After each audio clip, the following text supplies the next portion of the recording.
Breaking news, breaking news, breaking news. That's right. We got a loaded episode, folks. JJ McCarthy tore his meniscus.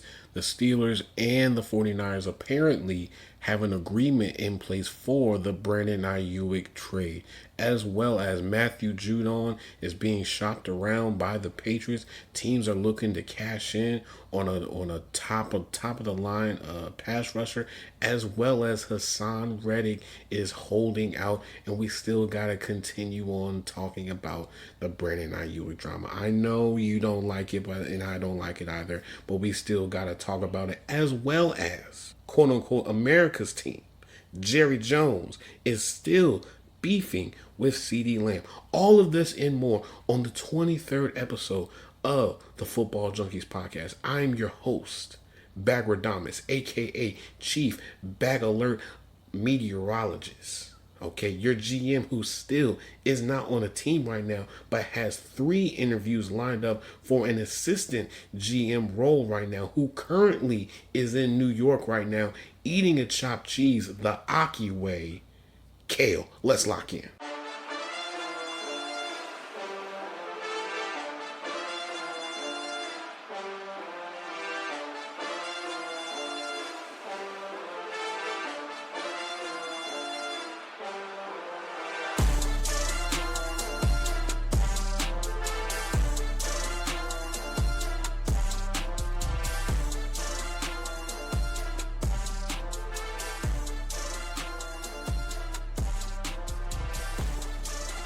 All right, folks, let's not waste any more time. We have a whole lot to discuss, a whole lot to talk about. So let's just go right into the meat and potatoes. Okay.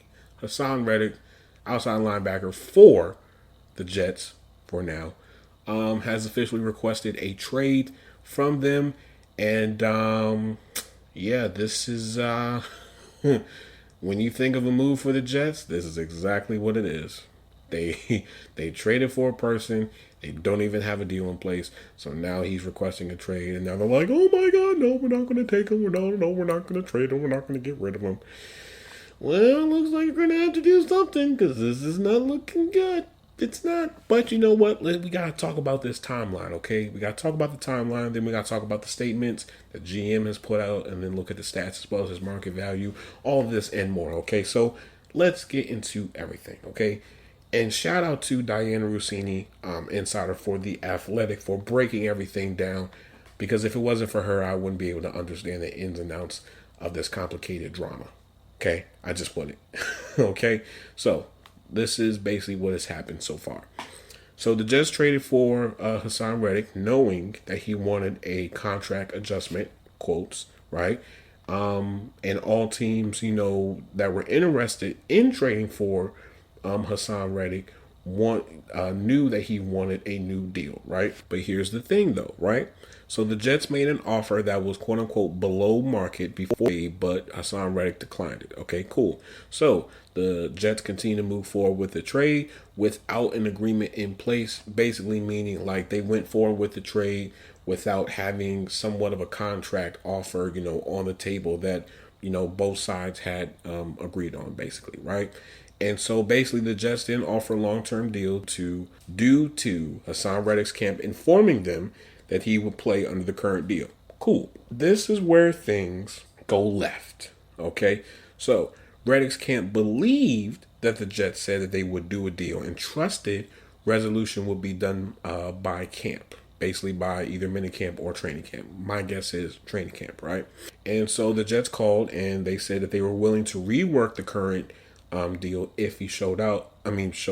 However, that's not what Haason Reddick has agreed to before this trade. Now, when you look at it, this is a bunch of broken promises, lies, and just lack of communication. Okay? Haason Reddick is not just your ordinary pass rusher. Okay, this is not somebody that just has 2 or 3 sacks to his career so far. Like, no, you are talking to somebody who is one of the best pass rushers in this league, okay? Better yet, you know what? Before we get into the statement for the GM, let me just read you the stats, okay? So 2023, right? He had 29 solo tackles, 11 sacks, and 1 forced fumble, according to ESPN, right? Now, Since 2020, right? Reddick has had four double-digit sack seasons in a row. Okay? He's done that. Now, when you break things down and you look at his market value is 3 years, 79.3 million, which is about 26.4 million a year, according to who? Spot Rack. Shout out to Spot Rack. Now, when we look at this entire situation, right? The Jets knew that he was looking for a deal. They knew that he wanted more money. They knew that they were going to have to pay him top dollar in order to keep him. They knew all of these things. So then why in the world didn't you guys try to hash things out with his representatives in his camp first before even trying to make sure that this deal would go through? Because now you have somebody who basically has not been with the team since his press conference, since he's actually been traded, right? So he doesn't have any chemistry with any of his teammates. He doesn't know the playbook. He doesn't know anything, right? And so basically, they're in somewhat of a situation where they got to do something. They have to do something at this point because you cannot just allow him to just sit. He's sitting. And not to mention, if we're being real here, you cannot just, you can't just, just say, oh, we're not going to trade him when it's like, yo, he said that he wanted a new deal. Okay, he wanted a new deal. That's why the Eagles made him available for a trade. Because why? They weren't going to be able to pay him. They weren't. So guess what? You knew exactly what you were doing. But guess what? We're not surprised because why? The Jets continue to punch themselves in the throat.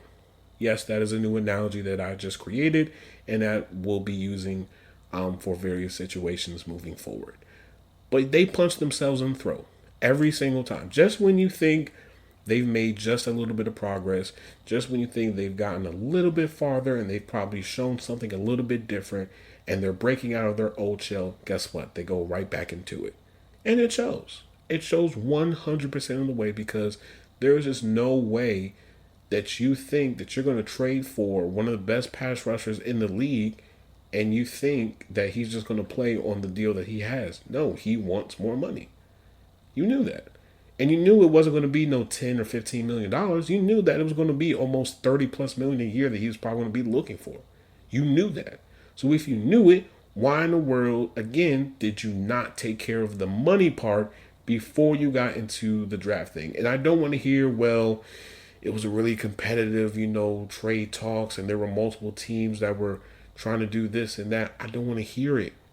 I don't, because guess what? Now you're in a situation where guess what? He wants out. He wants out, and he's probably going to get out. Now, if I'm the Jets, I probably would just send him off somewhere. I would send him off somewhere, figure out exactly what can you get for him, and just go from there at that point. I understand that you wanted to bolster up the team even more. I understand that, having Haason Reddick on that team, especially on that defense, makes them more potent. I get all of that. But guess what? It's coming at a cost. And clearly it's a cost that you guys do not want to pay. And that's just what it is. That's just what it is at this point. Because, well, better yet, let me read the statement from the GM, right? So this is what he said, and I quote. We have informed Haason that we will not trade him, that he is expected to be here with his teammates, and that he will continue to be fined per the CBA if he does not report. Since the trade discussion back in March, we have been clear, direct, and consistent with our position. Our focus will remain on the guys we have here as we prepare for the regular season. Now, you know damn well that you don't have a pass rusher on that team right now that is as consistent and as lethal as Haason Reddick. You know that. I know that. Now, if you just pay him the money, then maybe you could probably get something than what the Eagles, when the Eagles had him. You probably could. Because if you have Haason Reddick on one side, Quentin Williams in the middle, and then somebody else on the other side, come on now. Someone's going to get through. Someone's going to hit that quarterback. Someone is going to do it. But if you don't pay him, then he ain't going to show up. And that's exactly what's happening right now. So, do I feel bad for them? Nope. Is it the Jets being the Jets? Yup. Is drama like this going to continue? Yup. Because why? It's the Jets. Jets, Jets. Jets, Jets, Jets. Ridiculous.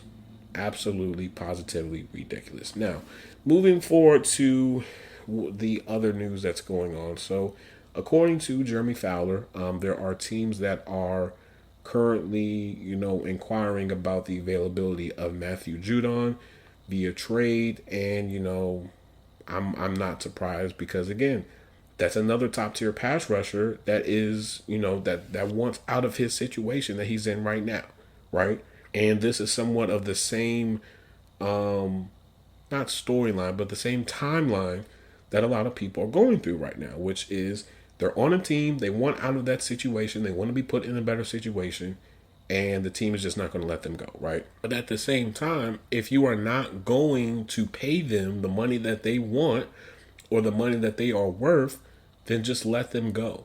Let them go, and maybe before the trade deadline, maybe you can figure out something and you can flip those picks for a better player or whatever the case may be, right?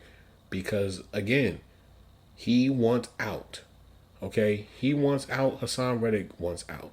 Those are two top pass rushers that want to be traded. That if you put them in the right situation, they are going to be very productive, and that's going to bolster that defense, whatever defense that they go to, up a lot. It is. You are talking about two impact players who respectfully are looking for money. That's just what it boils down to. It doesn't. Well, let me say this.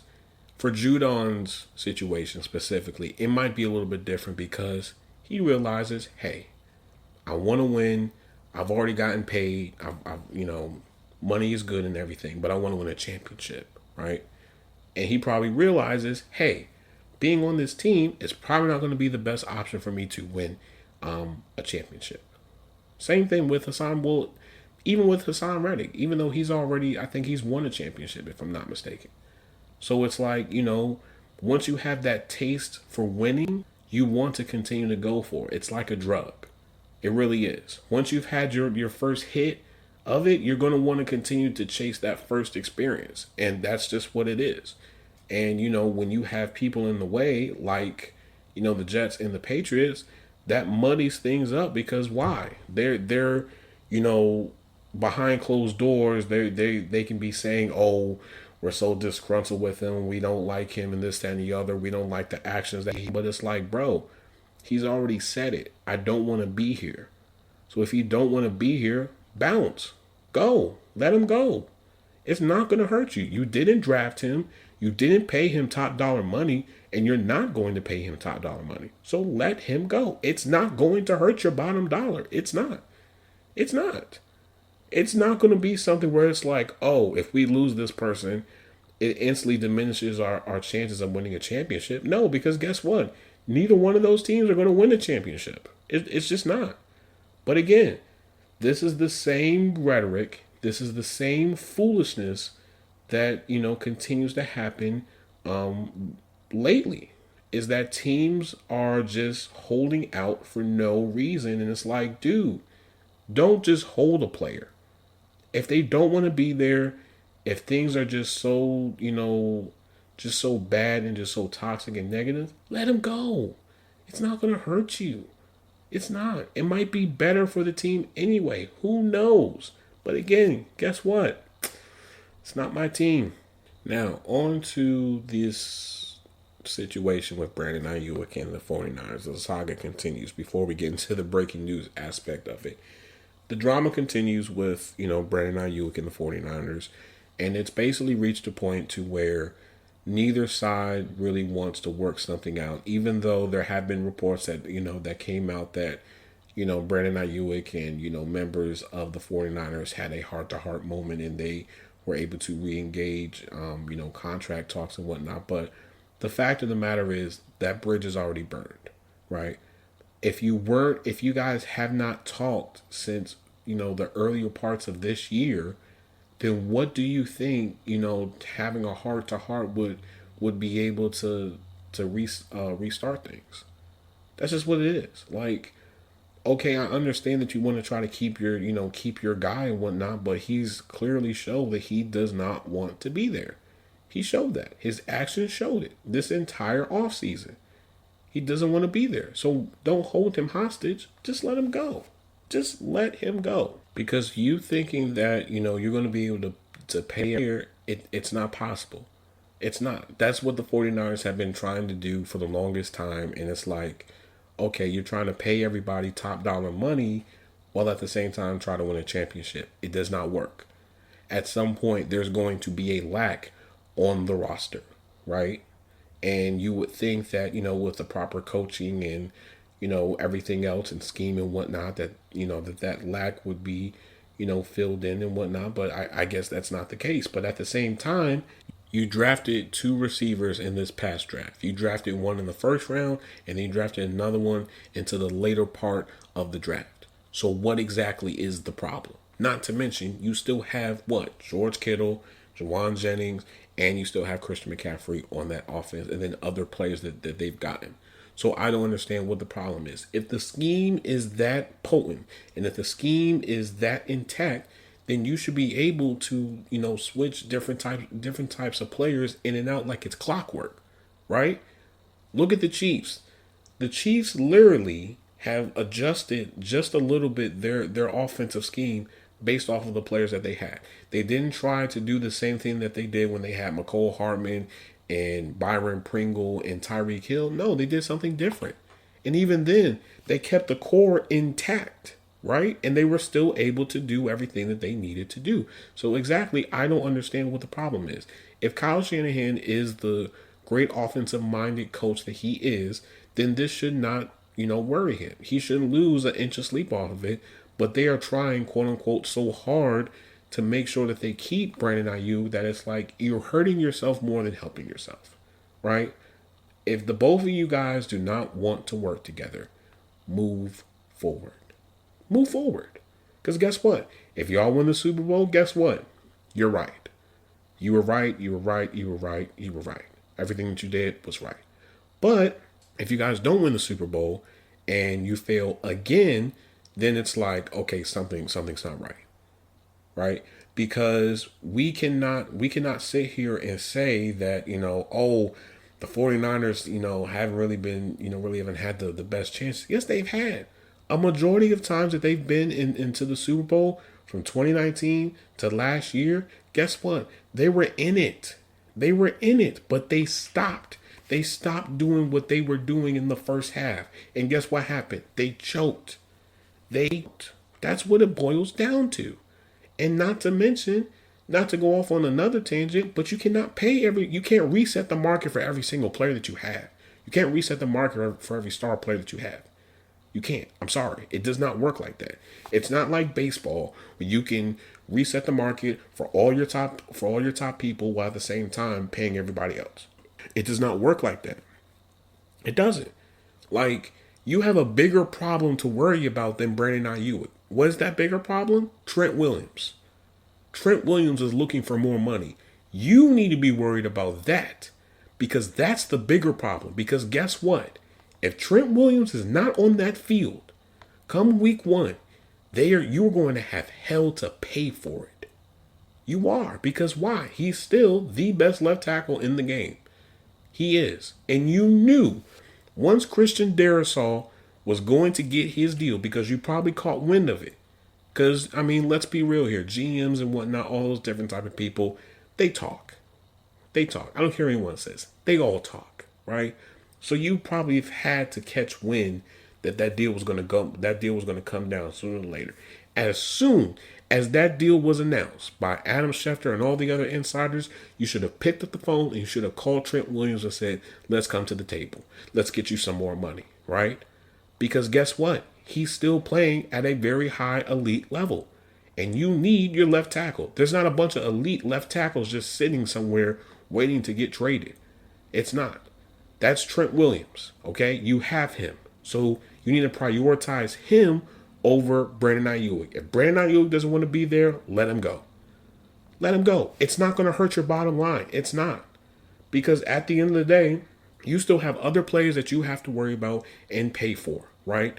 You still have Brock Purdy that you have to worry about next year. And I understand that, next year is next year. No, this season has a lot of ramifications on a lot of different things, and people don't understand it. Because guess what? If they lose again, they do not win a championship, everything that they've done so far with the whole John Lynch and Kyle Shanahan era has been a waste. From getting DeForest Buckner, from getting Javon Hargrave, from drafting Nick Bosa, to getting Deebo Samuel and Brandon Aiyuk, and then trading for Christian McCaffrey, and then trading for Trent Williams, and then doing this and doing that. All the big moves that they made will all be a waste if they do not hold up a Lombardi trophy. That's what it boils down to. That's what it is. It's not rocket science. This isn't, a super complex,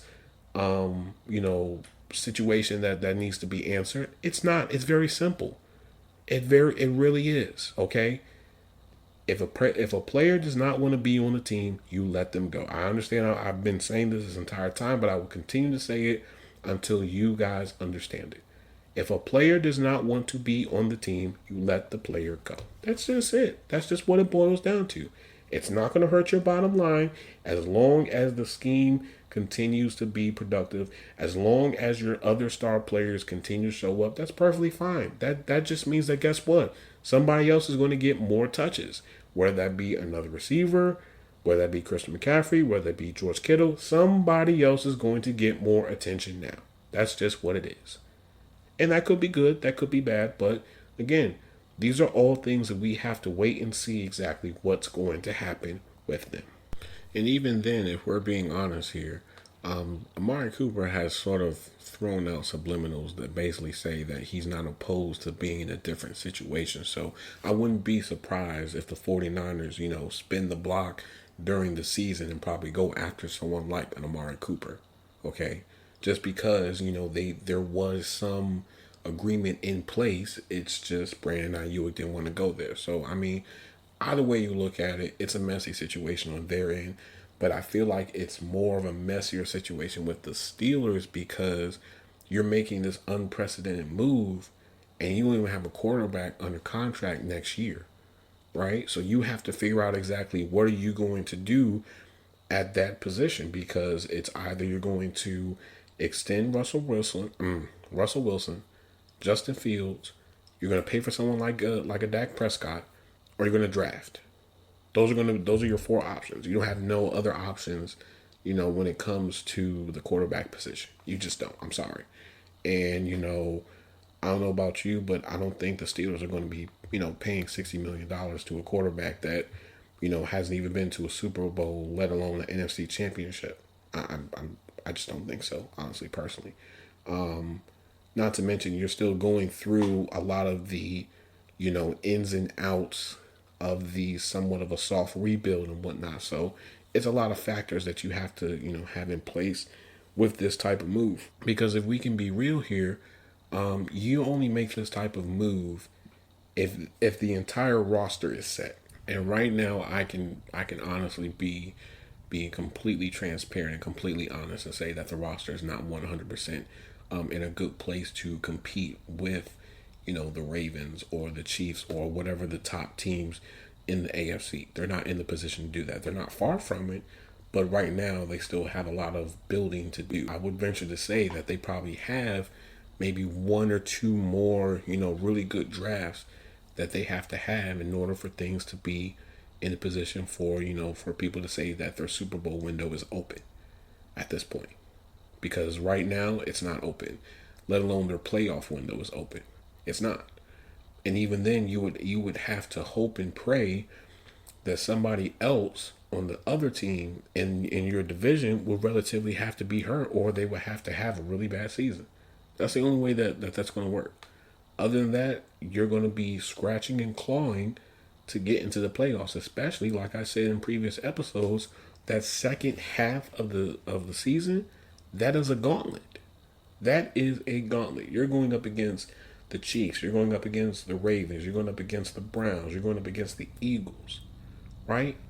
In the part of the season where every single game counts, regardless if it's an NFC opponent or AFC opponent, or regardless if they're in your division or not in your division, every game matters, right? And so I say all that to say this, you know, this situation has drawn out for too long. Everybody is over it. Everybody is tired of talking about it. A resolution just needs to come so we can just move on with other things to talk about, because it's just this is all everybody talks about. This is all everybody asks about. This is all everybody debates about. Nothing else. I have seen more attention about the 49ers and Brandon Aiyuk than what I have with CeeDee Lamb or any other person.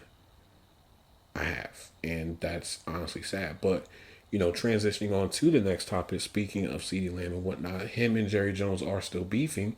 And CeeDee Lamb basically has taken out the Cowboys out of his Twitter bio. So to some people, that's probably like, that's not really nothing big to talk about. But, that just in some ways shows that, how deep and how broken these contract talks are. I can't even speak. Because you're going to have Jerry's side, who Jerry's going to make it seem like, I want to pay him and, take care of my own and this, that, and the other, blah, blah, blah. But you have CeeDee Lamb on the other side, who's basically saying, listen, I'm trying to get paid. Okay. I'm one of the best receivers in the league right now, and have been one of the best receivers in the league right now, and I would like to be fairly compensated. Which is, I'm not going to argue with that at all, because that's what you're supposed to do. He has exceeded his expectations, and now the market is, the market is the market. That's just what it is. The market is the market. There is nothing you can do or say about it. The market is the market. You knew that pretty soon that once Justin Jefferson was going to enter into a contract year, you should have done it a year prior. Because now you're in a situation where you have all these top of the line receivers who got paid in literally one offseason. Nico Collins, Tyreek Hill, Jalen Waddle, Amon-Ra St. Brown, A.J. Brown, who else? Jerry Jeudy. And the list goes on. Like, you've had a lot of, top receivers who got paid fairly well, right? So it's like, it's either you pay him now or you wait and you risk, maybe the Bengals finally trying to pay Jamar Chase, or Brandon Aiyuk, his situation gets resolved pretty soon and whatnot. You better do it now, because if you don't, you're going to mess yourself up. And granted, I understand, Jerry always takes care of his players. He does. That is the one thing I can definitely say that I respect the Cowboys for. They do prioritize, the players that they do draft and develop and whatnot. However, when you're dealing with a player like a CeeDee Lamb, you have to take care of him. You have to take care of him. And if you're not going to take care of him, trade him. Trade him. Open things up for him to be traded and see exactly what the price is. And if the price is enticing to you, you make the deal. But if the price is not enticing, then you just, you figure out exactly what you're going to do. Because at the end of the day, you're going to be in a situation in this upcoming season where you're going to need a CeeDee Lamb. You're going to need his talents and his skill set to win you a game. Because there's no other receiver on the Cowboys roster that is as good or even close to CeeDee Lamb. It isn't. He's literally the best receiver, the best offensive weapon on that team right now. And he knows it. So, Jerry, take out that checkbook, that old, wrinkly, beat-up checkbook that you've had to take out a lot of times to pay for a lot of players. Write that check. Write that check. You might as well, because if you don't, you're going to regret it. You are going to regret it. Now, moving on to the breaking news, part one of the breaking news. So J.J. McCarthy, quarterback who just got drafted this past draft, tore his meniscus. Yeah, he tore his meniscus. So the timetable of when he's going to be coming back is still unknown. I mean, there's nothing really to. There's not a whole lot to say about it. Me personally, I was very high on J.J. McCarthy coming out of Michigan simply because he had a lot of the intangibles to be a franchise quarterback. Okay, you're talking about somebody who is very calm under pressure, who is very calm under very tense and stressful moments. You're talking about somebody that has an arm that is a little bit athletic, that can roll out and do all the things that he needs to do, and he's a winner, right? And I think that is something that a lot of quarterbacks don't have coming into the league. They don't have that winner's mentality. That mentality that, if you're not here to win, don't even try to have a conversation with me. So when you have that all mixed together and you add that with the Vikings offense, that can be pretty potent. But now this basically puts Sam Darnold in the driver's seat to be the starting quarterback moving forward. But I would say this, it doesn't necessarily affect J.J. McCarthy because this is just an experience for him to sit down, learn, and observe. That's the most important thing right now. Because if you sit down, observe, and learn, you'll be able to really have a plan in place on exactly how do you want to attack not only your division rivals but your opponents, right? And a lot of times, a lot of quarterbacks that do get drafted in the first round, they don't have that opportunity to just sit down and to learn behind a veteran, right? A lot of times they are pushed into the situation of, okay, you're the guy. Go ahead, do it. Do what you did in college, but I want you to do that over an 18-week period against some of the best pass rushers, some of the best players in the world. Do it. And it's hard. It's hard. It's chewed up a lot of people and it spat them right back out. It has. But I think J.J. McCarthy, I think this is a blessing in disguise for him. And I think, this is going to make him a whole lot stronger than what he was, coming into the league.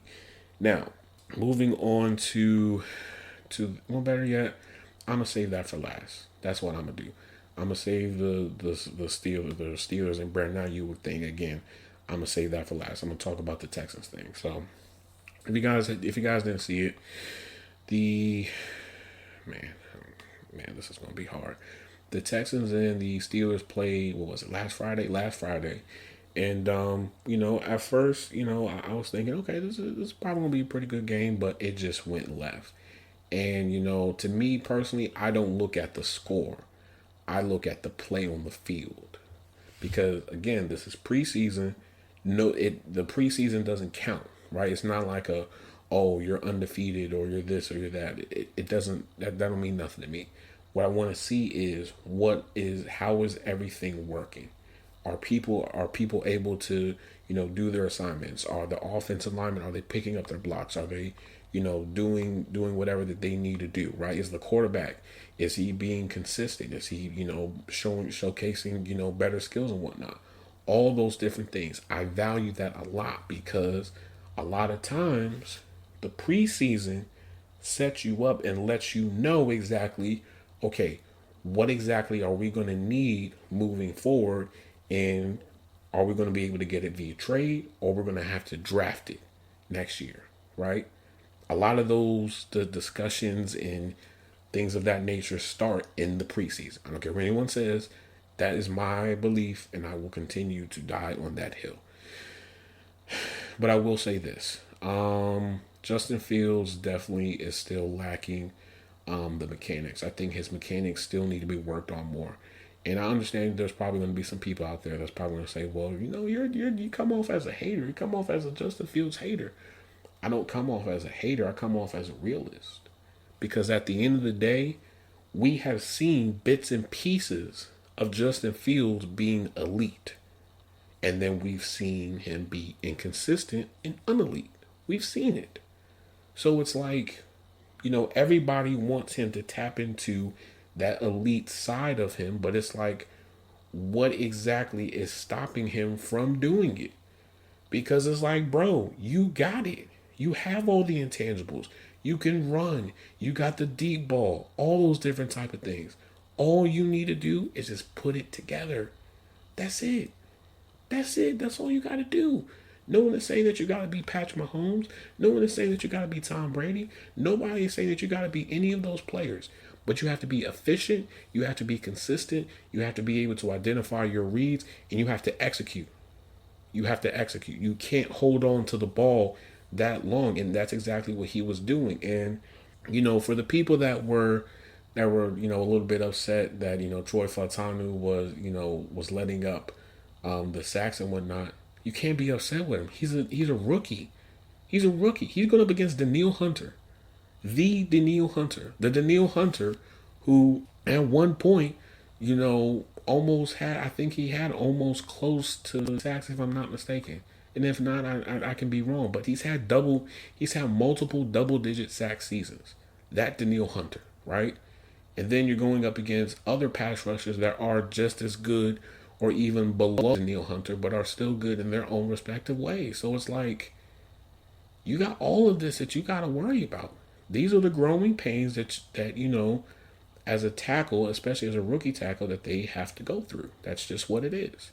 It sucks. Yes, it's not nice, but it's better that you go through this now during the preseason so that when the season actually starts, guess what? You're prepared, you're ready, you know exactly what you need to do, right? Compared to if you were to go into the season and you didn't know what to do, then you're struggling, and then guess what? You risk the chance of your quarterback getting punished and possibly hurt, and whatever the case may be. So, but I do think the main thing and the main gripe that I have right now with the team, and this might turn into a rant a little bit, is Broderick Jones. And I'm going to try to be as non-biased as I possibly can. Broderick Jones, coming out of Georgia, was a raw tackle. He was raw. Now, his run, when it comes to the run, he's a role grader. Once he gets some momentum, he's gonna put you on your ass. Okay? He's gonna put you on the ground. That's Broderick Jones. However, what the Steelers have to stop doing is switching him from left tackle to right tackle to left tackle, back and forth, da da da da da da. You have to stop doing it, because all you're doing is messing up his progression. At some point, he's going to have to play left tackle. Omar Khan said he will play left tackle. Everybody else said he's going to play left tackle. So what is the holdup? You know exactly what you're getting with Dan Moore. You know exactly that Dan Moore is not a good left tackle, and that you cannot rely on him. You invested a first-round pick into Broderick Jones. Put him out there. If he struggles, he struggles. But he has to go through these growing pains now. Because if he doesn't go through these growing pains now, guess what's going to happen? He won't be prepared, and it'll be a waste. And then you're going to be trying to figure out, what are you going to do? You spent 2 drafts, back-to-back drafts, on offensive line, specifically tackle. They have to work. You have to throw them into the fire. That's just what it is. You have to throw them into the fire. You have to let them experience the ups and downs, and they have to go through some of the best pass rushers. That's what it is. Because when he gets to contract talks, guess what? You won't even know how to really pay him, because he's played a lot of snaps on the right side. He's played a lot of snaps on the left side. Instead of just, okay, for a majority of his career, he's played on the left side. For a majority, of his career, he may play on the right side. Just make the decision. Make the decision and stick with it. Otherwise, that's another pick that you done wasted. And you can't just waste picks. You just can't. Not in the position that you're in. And even then, when you have, Mike Tomlin, saying things like, I want Minka and TJ Watt and Cam to experience the confetti, but it's like, but the moves that you've made lately say otherwise. It contradicts exactly what you're saying, right? Don't tell me that you want to win and whatnot, but, you're trying to make a trade for a receiver and pay him close to almost $30+ million when you don't have a quarterback that's under contract next year. Not to mention, you also have to get ready to pay TJ Watt again. You're trying to figure out what you're going to do with Cameron Hayward. You're trying to figure out what you're going to do with Najee Harris. You're trying to figure out what you're going to do with Pat Freiermuth. Not to mention, you're also going to have to figure out what you're going to do with Jalen Warren and George Pickens pretty soon as well. So that's a lot of situations that you have to figure out and you have to take care of. Not to mention, Isaac Seumalo, you might want to do something with that and whatnot. Like, you have a lot of things that are, that need to be answered. And right now, you're not in a situation to compete for a Super Bowl. You're not. Why in the world would you want to mortgage a 2 to 3 year window and then lose it all when you could just build it up and then, just see how the cards, fall. If they fall in the right direction, they fall in the right direction. And if they don't fall in the right direction, well then, oh well, it just would, it is what it is at the end of the day. But what you cannot do is continue to flip-flop certain players and put players out of position and then, try to... You can't go after players that basically smoked you in the game. That's just what it is. You can't go after players that, had a crazy game on you and then think that you're going to get the same thing that that they did against you. You just can't do that. It does not work. If you did that every single time, you wouldn't get anywhere. You just wouldn't. So, that's basically what I have to say about that. Now, finally, with the last thing, because there's a little bit of a twist, apparently, because I just saw the video. So, the Steelers and the 49ers have agreed to terms, on a potential trade. However, it all depends on Brandon Aiyuk, right? And so basically it's now a wait and see. Everybody again is trying to, hold their breath even longer to try to see exactly what's going to happen. Brandon Aiyuk, basically what it seems like is he's trying to have the 49ers maybe like try to up their number just a little bit. But apparently from Mike Garofalo, he just said something that contradicts that, which is basically, the 49ers have, the 49ers and Brandon Ayuk's team, they sort of have an idea of a number, and they're okay with that, and again, it's in Brandon Ayuk's corner. So, let's just get this over with. I'm done. I'm so done with this. I'm so tired of hearing this back and forth. 1 minute it's okay, something is about to happen. It's imminent. It's imminent. It's going to happen. And then the next minute it happens. And the next minute he doesn't know what he wants to do. The next minute he's disgruntled with the team. The next minute, they're putting out reports saying that him and Kyle Shanahan, got into it. And they're having a heart-to-heart moment. I'm so done with this. Sign the deal. Either you're going to sign the piece of paper and stay with the 49ers, or you're going to go to the Pittsburgh Steelers. One of the two. I don't even care. And I'm going to end this episode right here. If you guys like what you're listening, please like, share, subscribe, turn that notification bell on for the people of YouTube. Leave a 5-star review and a comment for all my audio listeners. Shout out to Spotify, RSS feed, Apple Podcasts, and everywhere where you can get your football junkies fix. You can follow us on Instagram at football_junkiespod. Again, that's football_junkiespod. Junkies pod is not spaced, it's together. You can follow us on TikTok at football_junkiespod. Again, that is football_junkiespod. Same thing. It's not spaced out. It's all together with the junkies and pod part. Same thing for YouTube as well. Football_junkiespod. Again, football_junkiespod. As always, I hope I gave you guys the fix that you guys needed this week.